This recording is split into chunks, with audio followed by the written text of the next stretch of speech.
Hello guys, उम्मीद है आप लोग खैरियत से होंगे। मैं हूं वली। अभी जो मैं वीडियो लेके आया हूं वो है हिंदुस्तानी गाड़ियों की मैन्युफैक्चरिंग के ऊपर कि हिंदुस्तान इस वक्त कहां पे इस इंडस्ट्री के अंदर कहां पे एग्जिस्ट कर रहा है। इसके ऊपर एक बड़ा अच्छा टाइटल था जो मैंने देखा और मैंने कहा इसके ऊपर रिएक्ट किया जाए। टाइटल जरा सुनिएगा। भारतीय कारों ने ऐसा मौजा कर दिखाया जिसे देखकर जापान और रूस भी हैरान रह गए। तो ये हिंदुस्तानी गाड़ियों के बारे में है। ये न्यूज नाउ का लिंक है, आपको डिस्क्रिप्शन में मिल जाएगा।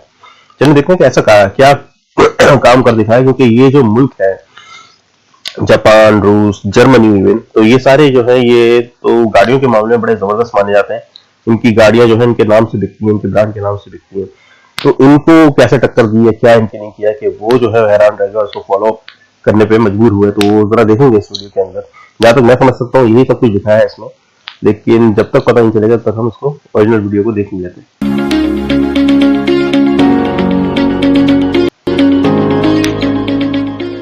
दोस्तों, आपने अक्सर इंटरनेट पर हिंदुस्तान 10 का ऐड देखा होगा। ये ऐड देश की पहली मेड इन इंडिया कार का है। इस कार के आने से पहले कोई ये नहीं सोच सकता था कि कभी भारत भी कार बना सकता है। लेकिन देखिए, वक्त बदला, सोच बदली, हालात बदले और आज भारत ऑटोमेटिव इंडस्ट्री में कार बनाने में तीसरे स्थान और कारों की बिक्री के मामले में दूसरे स्थान पर खड़ा है। भारत की बनी कारें दुनिया भर में पसंद की जा रही हैं और तो ये भी कहा जा रहा है कि भारत ऑटोमेटिव इंडस्ट्री में दूसरे स्थान पर आने वाला है, जिसका कारण यह है कि बहुत जल्द भारत में कॉम्पैक्ट कार बनने वाली हैं। आज दुनिया के बड़े बड़े देश बड़ी और लग्जरी कार को कम करके कॉम्पैक्ट कार पर फोकस कर रही हैं। आपको जानकर हैरानी होगी कि जापान भी भारत की इंडियन मारुति कार को अपने यहां लॉन्च करने की तैयारी कर रहा है। यानी कि दुनिया में अब भारत की टाटा, महिंद्रा, मारुति की गाड़ियां दौड़ती नजर आएंगी। ऐसे में ये सवाल खड़े हो रहे हैं कि आखिर क्या कारण है कि दुनिया भर के देश इसे अपनाना चाहते हैं। क्यों भारत की कार दुनिया के कार बाजार पर अपना कब्जा जमा रही है। ये सब हम जानेंगे इस वीडियो में, तो आप ये वीडियो अंत तक जरूर देखिएगा। दोस्तों, आज से 7 दशक पहले भारत में इतनी ही तकनीक थी वो कार की सर्विस कर सके। कार मैन्युफैक्चरिंग के बारे में कोई जानकारी नहीं थी, लेकिन आज ये कहानी बदल चुकी है। आज भारत कार मैन्युफैक्चरिंग के मामले में सबकी पसंद बनता जा रहा है। आज भारत दुनिया के 100 से ज्यादा देशों को कार निर्यात कर रहा है। इन सब का क्रेडिट आप हिंदुस्तान मोटर्स को दे सकते हैं, जिसकी वजह से इंडिया आज इस मुकाम पर पहुंच सका है, क्योंकि उसने सबसे पहले कार बनाना शुरू किया था। दोस्तों, साल 1947 में आजादी के बाद देश की इकोनॉमी थोड़ी अनस्टेबल थी। उस वक्त यहाँ वाहन उद्योग ने विकास करना शुरू ही किया था। तब यहाँ ट्रैक्टर व्यावसायिक वाहनों और स्कूटरों तक सीमित था, क्योंकि कारें तब विलासिता की वस्तु थी। फॉरेन कार को अफोर्ड कर पाना मुश्किल था। वहीं पब्लिक ट्रांसपोर्ट की हालत ये थी कि लोग ज्यादा थे और साधन कम थे। इतना ही नहीं, लोगों को इसके लिए 2 से 3 घंटे इंतजार करना पड़ता था और उसके बाद भी उसमें बैठने की जगह मिलेगी भी या नहीं, उसकी कोई गारंटी नहीं होती थी। इसके बाद भारतीय लोगों की जरूरत के हिसाब से पहली कार बनाई गई, जिसका नाम हिंदुस्तान एम्बेसडर। इस गाड़ी को बनाते समय जिस चीज का सबसे ज्यादा ध्यान दिया गया वो था कंफर्ट और कीमत। इसकी कीमत इतनी कम थी कि एक आम इंसान भी इसे खरीद सकता था। ये कार सारे भारतीयों की पसंद बन गई थी और इसके बाद भारत में कार बाजार का सफर भी शुरू हो गया। और हिंदुस्तान एम्बेसडर की सफलता के बाद बाकी कारों का मैन्युफैक्चरिंग भी शुरू हो गया। लेकिन ये सारी कंपनियां एक ही कार मॉडल को फॉलो करती थी और आज तक इसी मॉडल पर कारों को मैन्युफैक्चर किया जाता है। इन कंपनियों का मोरल 3 फैक्टर पर डिपेंड था, जिसमें पहला R&D डिपार्टमेंट, दूसरा इंजीनियरिंग और तीसरा डिजाइनर। ये R&D डिपार्टमेंट सभी कार का रिव्यू लेने का काम करता था। ये कारों की डिमांड, फीचर और डिमांड पर रिसर्च करता था। इसके बाद जो कंफ्यूजन बाहर निकल कर आता था उसी बेस पर इंजीनियर कार को तैयार करने का काम करते थे, जैसे कार को अपग्रेड करना या नए फीचर को ऐड करना, जिसके बाद डिजाइनर उसी बेस पर कार का डिजाइन बनाते थे। उसके बाद आखिर में अलग अलग देशों से कार की मैन्युफैक्चरिंग में लगने वाले पार्ट्स को मंगवाया जाता था और कार को तैयार किया जाता था। लेकिन ये कहानी तब की है जब शुरुआत में भारत में कार का बनना शुरू हुआ था। आज ऐसा नहीं होता है। आज भारत किसी दूसरे देश से पार्ट्स मंगवाता नहीं है, बल्कि वो खुद अपनी कार के पार्ट्स तैयार करता है, जिसकी वजह से कार बनाने की लागत में बहुत कमी आई है। साथ ही टाइम की बचत हो रही है, यानी कि एक तरह से भारत कार मैन्युफैक्चरिंग के मामले में इंडिपेंडेंट हो रहा है। भारत के कारों की सबसे बड़ी खूबी यह है कि ये कॉम्पैक्ट कार है, यानी कि बहुत कम फ्यूल को खपत करने वाली। विदेशी लग्जरी कार जितनी ज्यादा लग्जरी होती हैं, उनके फ्यूल के कंज्यूम करने की क्षमता उतनी ज्यादा होती है। वहीं दूसरी तरफ पेट्रोल डीजल के दाम आसमान पर चले गए हैं। इन्हीं सब कंडीशन को देखते हुए यूरोप की ज्यादातर देश भारत की कारों को अपने देश में लॉन्च करना चाहते हैं, क्योंकि भारत की कार कम फ्यूल के साथ साथ पोल्यूशन को कम करने पर भी ध्यान दे रही हैं। वहीं दुनिया के बाकी देश भी इस तरफ ध्यान दे रहे हैं। दोस्तों, साल 2020 को भारत सरकार ने BS6 इंजन के कारों में कंपलसरी कर दिया था, क्योंकि भारत में वायु प्रदूषण बहुत तेजी से फैल रहा था। ये वैश्विक स्तर पर 5वीं रैंक पर पहुंच गया था। ये आंकड़े बिल्कुल भी सही नहीं थे। यहाँ ये हालात हो गए हैं कि हर साल 15 लाख लोग वायु प्रदूषण के कारण ही मौत के मुंह में जा रहे हैं।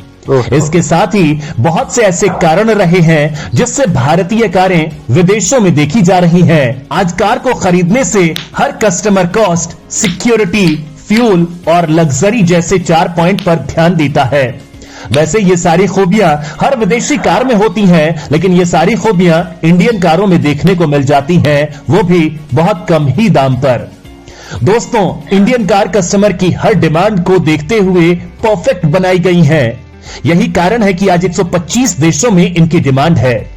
अगर आंकड़ों के तौर पर बात की जाए तो हर साल की तरह, हमेशा की तरह इस बार भी मारुति सुजुकी बिक्री के मामले में शीर्ष पर बनी हुई है। मारुति ने पिछले महीने अपने कारों की कुल 1,29,802 यूनिट्स की सेल की है, जिसमें जुलाई 2021 के 1,23,675 यूनिट्स के मुकाबले 5% की वृद्धि की है।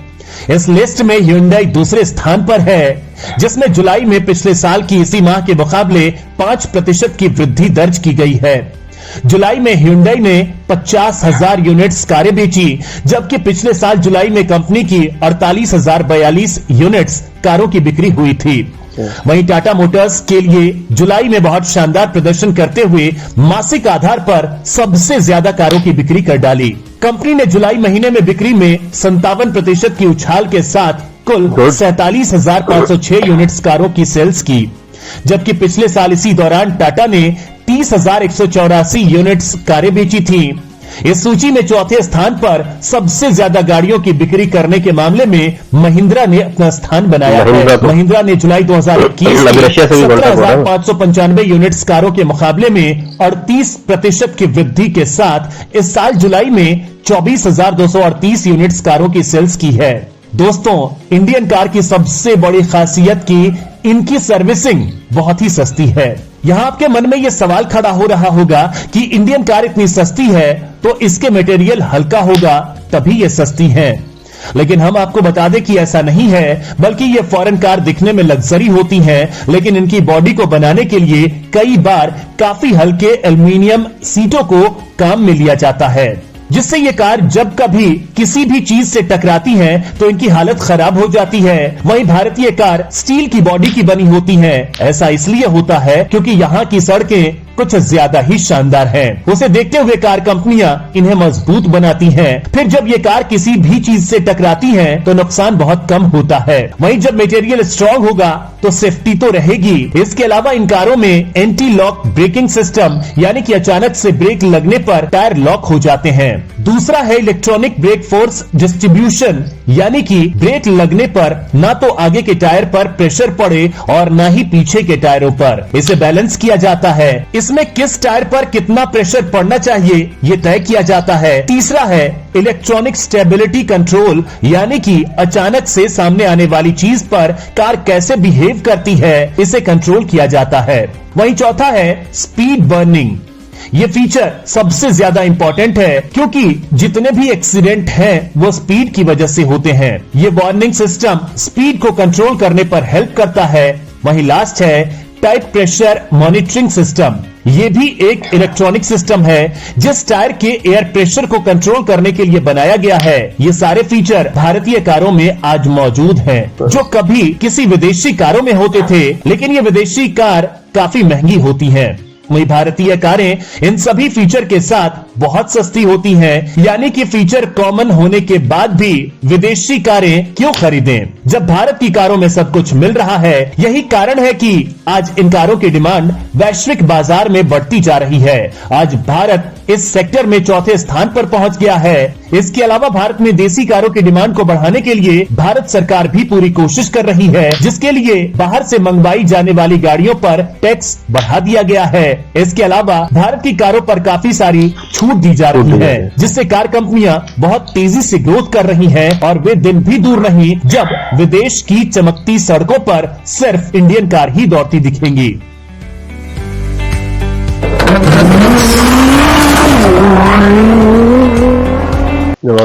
असल में देखो एक माइंडसेट होता है, हमारा जो माइंडसेट है शुरू से बनता चला आ रहा है कि भाई बाहर की गाड़ी हो और जरा सा बाहर की ब्रांड हमारे जबानों पे होते हैं। असल में हम जो वीडियो गेम्स वगैरह खेलते हैं तो उसके अंदर जो भी ब्रांड यूज होता है वो बाहर का ही होता है, यूरोपियन ब्रांड।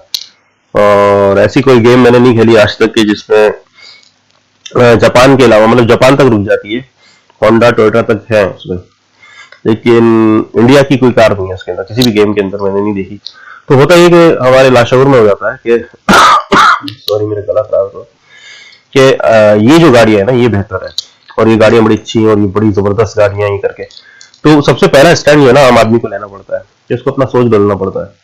उसको सोचना पड़ता है कि नहीं यार, ये जो गाड़ी है, जो इंडिया की मैन्युफैक्चरिंग गाड़ी है, मैं यही वाली लूंगा। समझ रहे? करते करते करते करते फिर जाके विदेशी माइंड बदलता है, वो कहता है कि मैं भी अब इंडियन गाड़ी लूंगा। समझ रहे? तो शुरुआत यहाँ से होती है, गवर्नमेंट लेवल पे नहीं होती, ट्रेंड लेवल पे होती है। आप लोग ट्रेंड चेंज करें, फिर जाके ये बात गवर्नमेंट लेवल पे पहुंचती है, फिर जाके ये बात आगे बढ़ जाती है। तो आज ये वही वक्त है कि इंडियन जनता ने स्टैंड लिया इस पे और अपना माइंडसेट चेंज किया, और उसकी वजह से अब आप देख लें कि पूरी दुनिया को माइंडसेट चेंज करना पड़ा है। ये चीज सिर्फ कार मैन्युफैक्चरिंग इंडस्ट्री पे अप्लाई नहीं होती है, ये तकरीबन हर इंडस्ट्री पे अप्लाई होती है कहीं भी। तो और इंडिया इसके ऊपर काफी पावरफुल है इस चीज के अंदर। मैंने देखा है कि इंडिया ज्यादातर अपनी इकोनॉमी को ही फरोग देते हैं, अपने ही खाते हैं, अपने ही मैन्युफैक्चर से चीजें खरीदते हैं और अपने ही लोगों पे स्पेंड करते हैं। तो उससे होता है कि इनकी एक अपनी बहुत मुस्तहकम मजबूत इकोनॉमी बन जाती है। बहुत अच्छी टेक्निक है और बहुत जबरदस्त ट्रिक है। इस पे चलते रहे तो ये कोई भी मुल्क अगर इस चीज पे चलता रहा तो ऐसा नहीं हो सकता कि वो मुस्तहकम ना रह पाए और अपने वर्ल्ड लीडर बनने के ऊपर आ रहा है इंडिया। चले गाइस, बहुत जबरदस्त वीडियो थी, काफी मालूमाती थी। उनको लाइक एंड सब्सक्राइब कर दीजिएगा और मेरे चैनल को भी लाइक एंड सब्सक्राइब कर दीजिएगा। अपना बहुत बहुत ख्याल रखिएगा, मिलते हैं नेक्स्ट वीडियो में।